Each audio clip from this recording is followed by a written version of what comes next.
विश्व के बृहत्तम लोकतंत्र के सबसे सजग और सशक्त नागरिक का यहाँ आप सभी को प्रणाम है।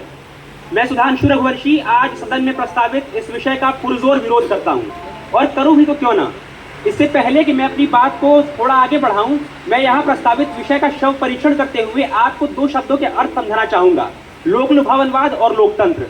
लोक लुभावनवाद रेवड़ी संस्कृति से थोड़ा सा अलग है। ठीक उसी प्रकार जैसे रामजस महाविद्यालय का हर छात्र दिल्ली विश्वविद्यालय का छात्र तो है, पर दिल्ली विश्वविद्यालय का हर छात्र रामजस महाविद्यालय का छात्र नहीं है।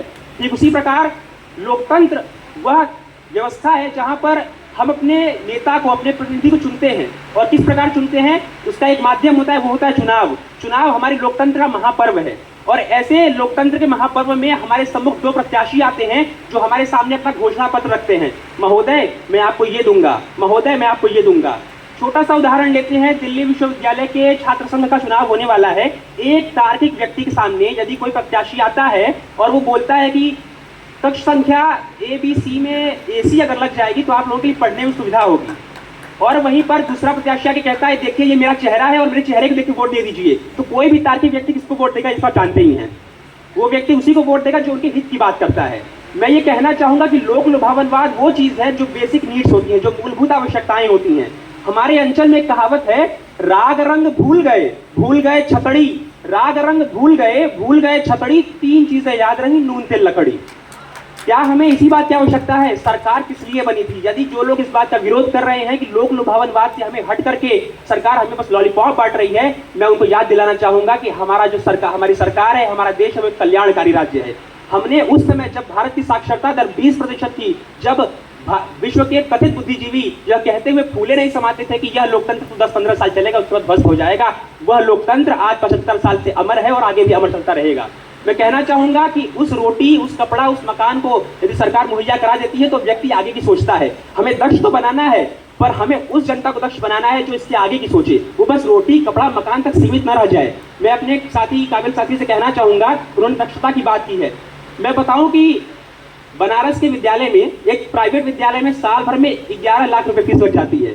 यदि उसका निर्वहन सरकार करे, उस खर्च का निर्वहन सरकार करे, तो उस व्यक्ति के पेरेंट को कितना सुविधा मिलेगा, ताकि वो और उसके जो घर के खर्चे या फिर और जो रिसोर्स डेवलपमेंट है, जो संसाधन निर्माण है, उसमें अपना हेल्प कर सकता है, योगदान कर सकता है।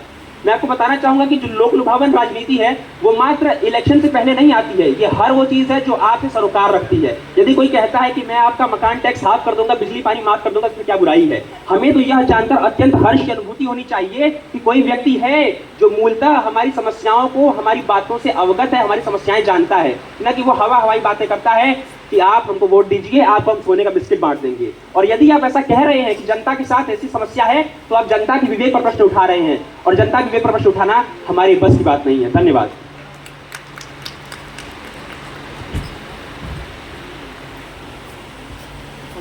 Plot number 1 RN. पांडे, आपने बेसिक नीड्स और रोटी कपड़ा मकान की बात करी। रोटी कपड़ा जो हमारा खाने का है वो आपको पता है बेसिक नीड है।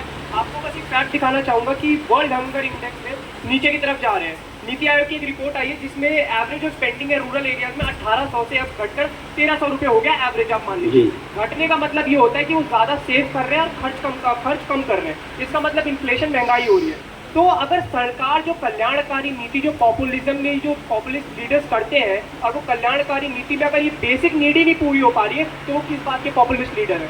धन्यवाद जी। एक राष्ट्र के इतिहास में 10-15 वर्ष बहुत ज्यादा नहीं होते हैं, ये एक ग्रेजुअल प्रोसेस जो कि धीरे धीरे होता है। एक राष्ट्र की जनसंख्या आप देखेंगे, भारत लगातार उत्तरोत्तर वृद्धि कर रहा है। जहां पर 135 करोड़ की जनसंख्या थी, वहां पर अब 140 करोड़ की वृद्धि हो गई है। तो उस हिसाब से अपनी नीतियों को लागू करने के सरकार को उतना समय भी चाहिए, और तब तक जब तक वो नीतियां पूर्ण रूप से लागू होकर इंप्लीमेंट होकर उन सबको लाभ पहुंचाना शुरू न करें, तब तक ये फ्रीबीज वाली चीजें या फिर जो रेवड़ी कल्चर उसको देना पड़ता है। धन्यवाद।